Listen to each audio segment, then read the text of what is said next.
I became aware of it as part of the Stop Violence Against Women campaign that I was ambassador for with Amnesty International for several years. And before that, I really had not been aware of it at all. I mean, you heard, here and there about, women in the Middle East being, trafficked into some harem or something, but it sounded like something very far away and not real and not affecting most people. And then I learned about it through Amnesty and thought it was horrific and surprising because I thought slavery in America had been eradicated in the time of Lincoln. And then I was offered 2 scripts on human trafficking, actually, and I chose the one that I did, the miniseries Human Trafficking that Robert Helmy Sr. produced. And for that, I really delved into personal research about it. I got to know several trafficking victims.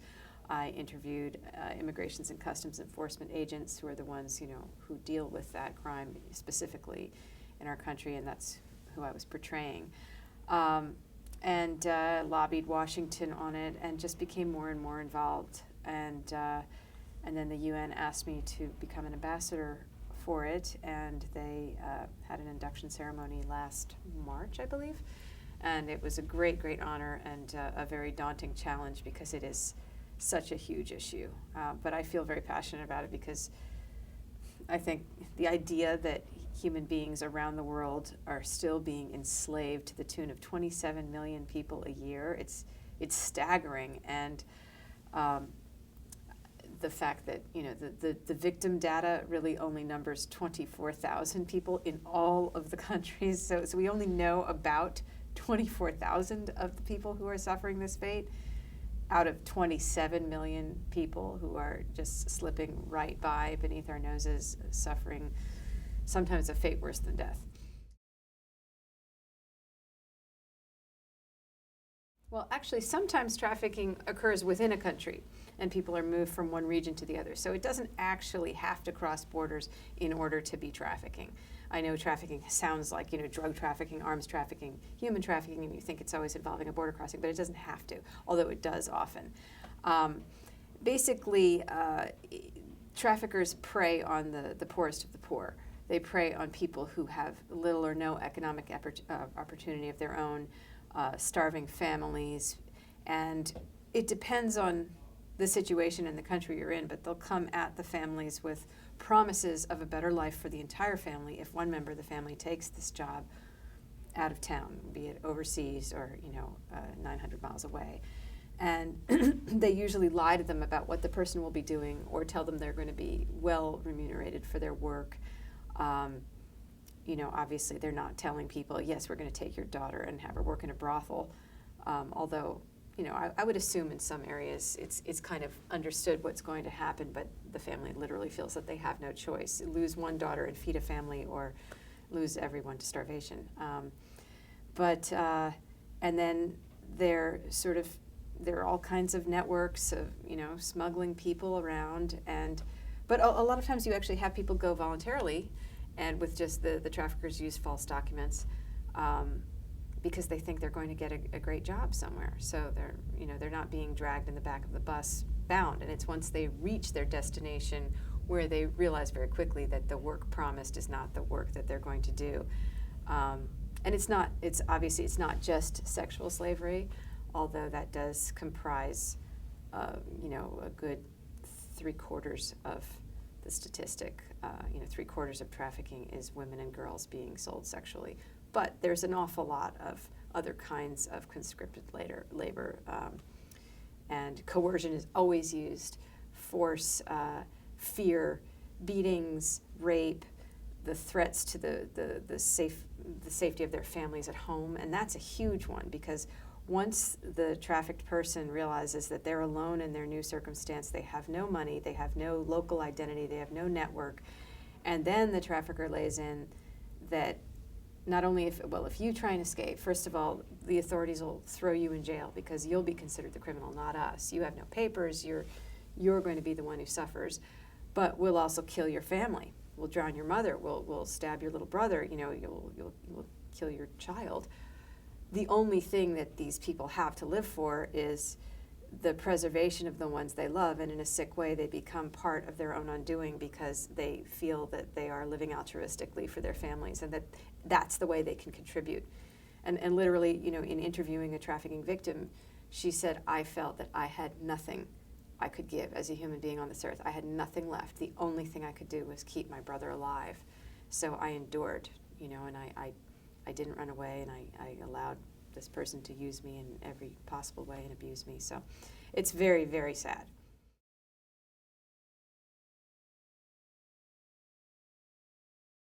Well, the only trafficking victims I have met have been here in the United States so far. I haven't had the opportunity to work in the field abroad, and that's part of what my commitment will be.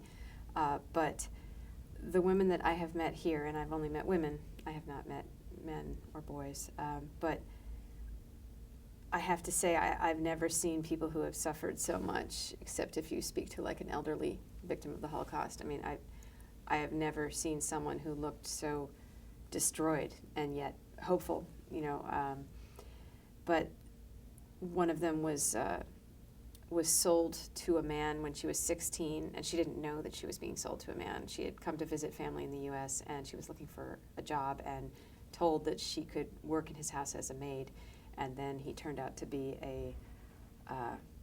basically a slave owner, a sexual slave owner. He kind of went through a series of girls that he would keep in his house, and then no one knows what happened to them at the end, and she feels that he killed them. But he was also a self-proclaimed brujo. He was a witch, he a warlock. He had all kinds of occult items in his home, and he used to make her sleep in this room with this altar with you know, all kinds of jars with occult items in them, and bones and powders, and, you know, there was a picture of Jesus, but there were all kinds of dark saints and things, and she was terrified of him. And he kept promising to kill her entire family, and said that he could even kill them from afar, like he could kill them even with magic. And he raped her for years. Then not only did he make her do all his housework and never gave her any money, but then sent her off to a factory and then took all of her earnings from that. And he kept threatening to kill her, and eventually she asked him, please make good on that. I don't want to live anymore. She couldn't take it, but he wouldn't, because he was, you know, he was getting all of these services and money and everything from her for free. And that's the amazing thing about trafficking, about how profitable it is for the trafficker. I mean, there's almost no cost to the trafficker in terms of what the return is for them. They spend the barest minimum on maintaining the life of the slave, because if the slave dies, they can get another one for, you know, sometimes under $100, and then they just have to give them a little bit of food, just subsistence food. They don't usually provide much clothing or housing or no health care, no dentist, no nothing. So, but they can reap the benefit of their work capacity, be it, you know, in a factory type setting, in a, you know, the children at a loom in India, you know, little boys who are forced to work in huts with no light and given like one little pan of diseased, maggot-encrusted rice a day, and then they make these fine carpets that everyone pays big money for. And I think that's what a lot of the attention is being spent on today, the idea of really vetting the supply chain for anything that we invest in as a consumer. I mean, you don't know where your product is coming from. You don't know who made it. You don't know if it's trafficked or not. And when you go into some of these stores and everything is so cheap, and that seems to be the great incentive to buy it, you're like, wow, it's so cheap. You have to start thinking, well, how can they make it so cheaply? Is this like an 8-year-old doing this in some cavern, not allowed to see the light of day, not allowed access to education or healthcare or his family? So, you know, that all of the, but if you meet one person, and I've met so many of them, but they were all physically abused. They were all intimidated. They were all told that they meant nothing, that they were worthless, and if they tried to escape, that the police would incarcerate them because they were illegal, because these girls have been trafficked in from South America, various parts of South America, and they felt so alone. But ultimately, they found courage at some point, or someone noticed. But law enforcement has a hard time still picking out the signs of someone who is an employee, like a servant, and someone who's trafficked. And often they'll come on repeat visits to a home, hearing that something is strange from the neighbors, and still not get it. That, you know, they'll ask the girl. They asked this one woman with the brujo if she was all right, and he was standing, you know, right behind the police officer looking at her and like letting her know that she says one word, her family's dead. So she was, oh, fine, everything's fine, and completely protecting him and continuing the cycle out of fear. Seeing this, and I became, this woman's advocate, trying to get her visa situation turned around because it was a whole mess. But even trying to get the governor to grant her a pardon because she had been accused of crime that later the real perpetrator admitted that he did it without her. But she had still been accused of it and never got cleared of it and spent 20 years in jail. It's just a nightmare story. I can't even explain how hard this woman's life has been. But anyway, when you get these personal stories and when you really meet a person who, in our day and age, in our America, I'm not talking about, some third world country which is developing and people are living on $1 a day. We're talking about wealthy communities that are using little girls from the Middle East as house servants and not letting them go to school and making them sleep in the attic of the garage and work at 4 a.m. in bare feet. And sometime a neighbor says, wait, who's that kid? How come that kid doesn't go to school with the other ones? In an affluent neighborhood. This is happening all over the U.S. Roughly 17,000 people are estimated to be trafficked into the United States annually. That's a really conservative number. I had heard before that the CIA's estimate was 50,000, but that's also the same number of people that commit murders a year, and at least 12,000 murder cases generally are, I might be getting the figures slightly off, but it's about this amount, are solved and prosecuted within that year. And the trafficking cases, it's a tiny percentage, like a few hundred cases annually are brought to bear by law enforcement, are discovered and then resolved and brought to court. So it's the same. Isn't enslaving somebody and treating them like less than a dog almost as heinous as murder? And why is the disparity so enormous that our law enforcement just hasn't caught up, to have the dedicated, like the homicide task force, and then you should have a slavery task force? Because it's slavery. The use of the word trafficking, it's still sort of grates a little bit because it distances it and makes it sound like, that's something about objects, trafficking of, because we're used to the term in relation to drugs or arms.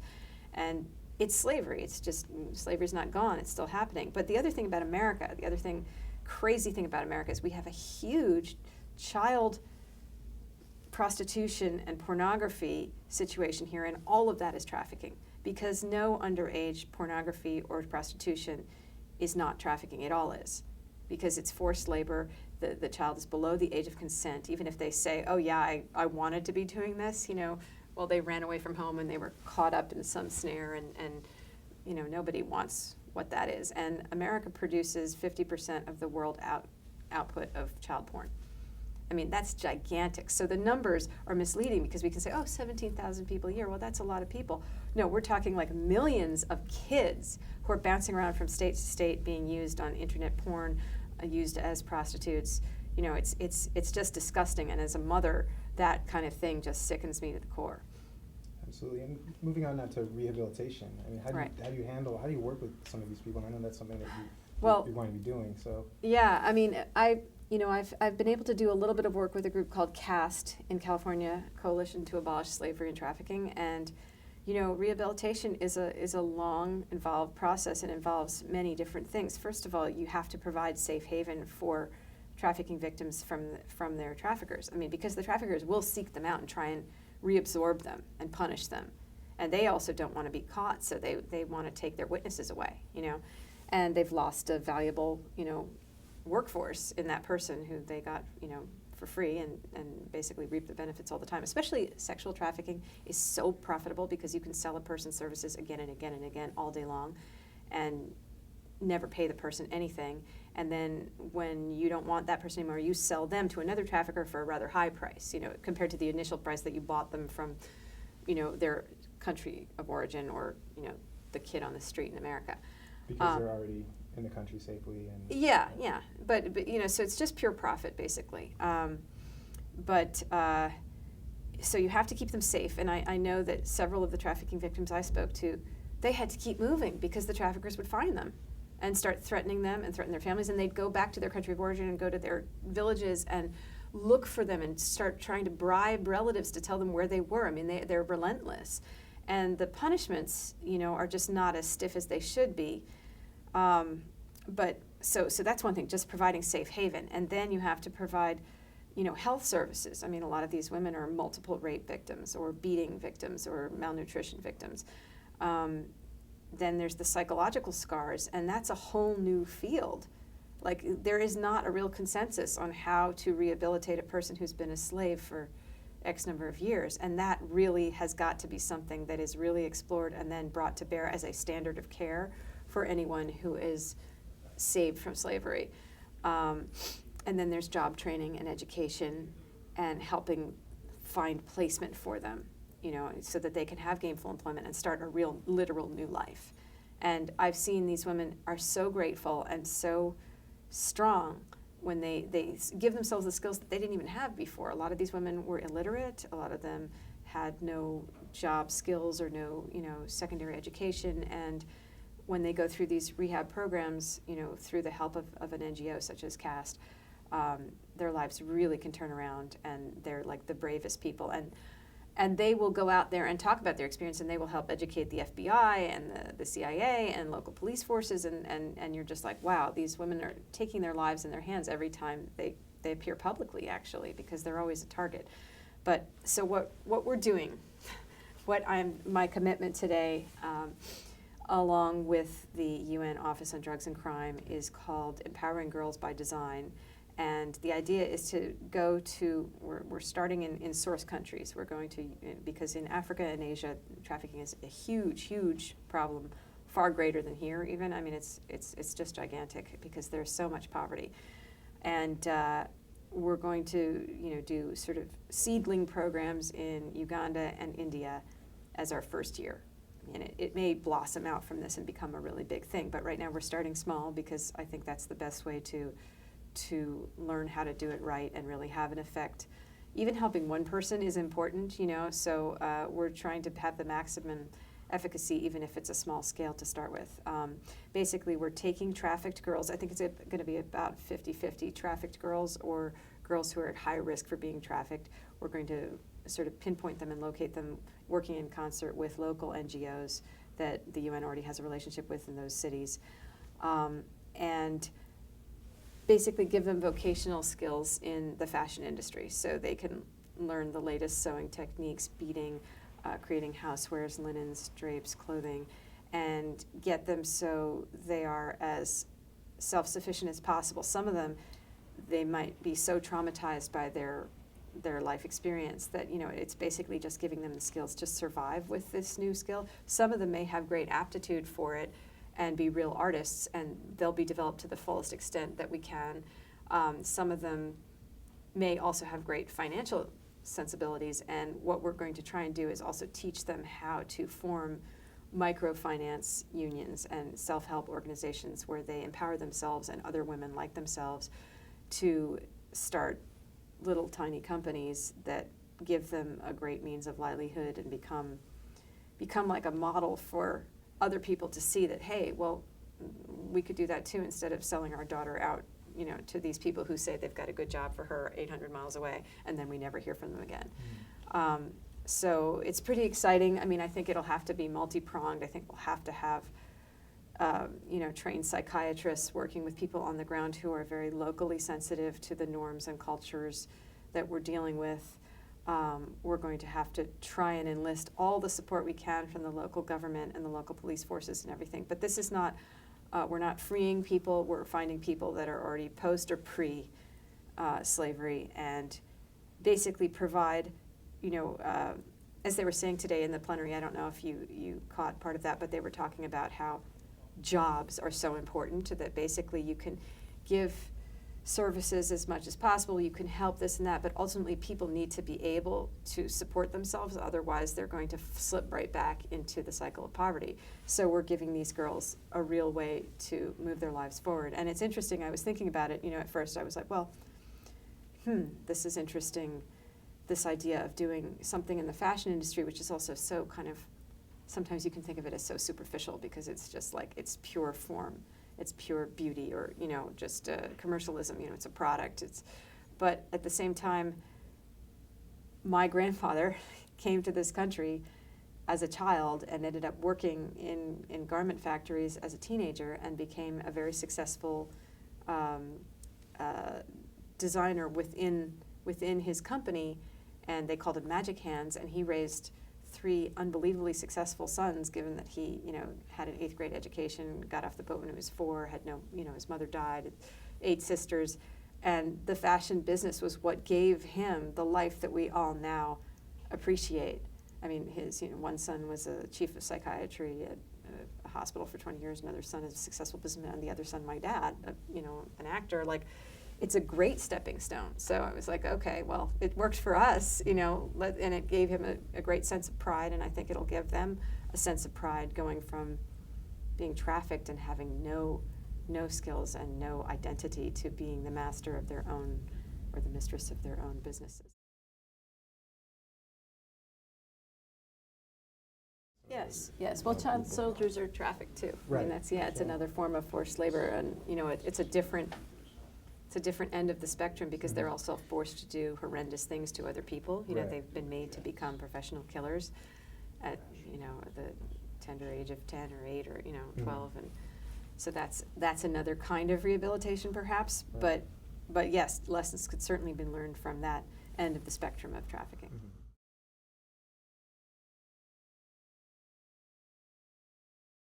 The ICE officials told me that almost all of the cases that they have successfully, where they've raided places where they've found trafficking victims, they've all been because of a tip from a concerned citizen.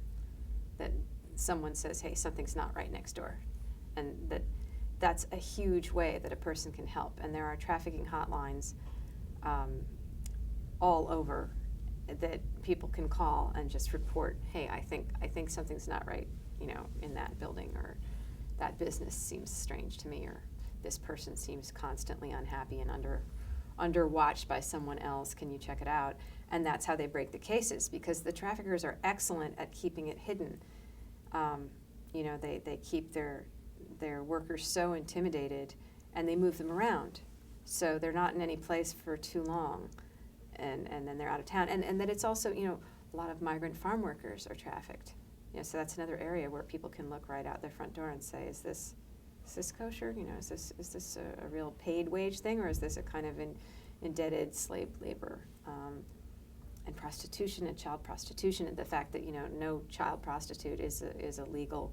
Even in states where you would have legal prostitution, any child who's a prostitute or in pornography is trafficked. So I guess those things, I think, would be the most important, to recognize the signs of it and to follow one's instincts. I mean, what's the harm in being wrong? Better to be wrong than not say anything and maybe miss the chance that you were right.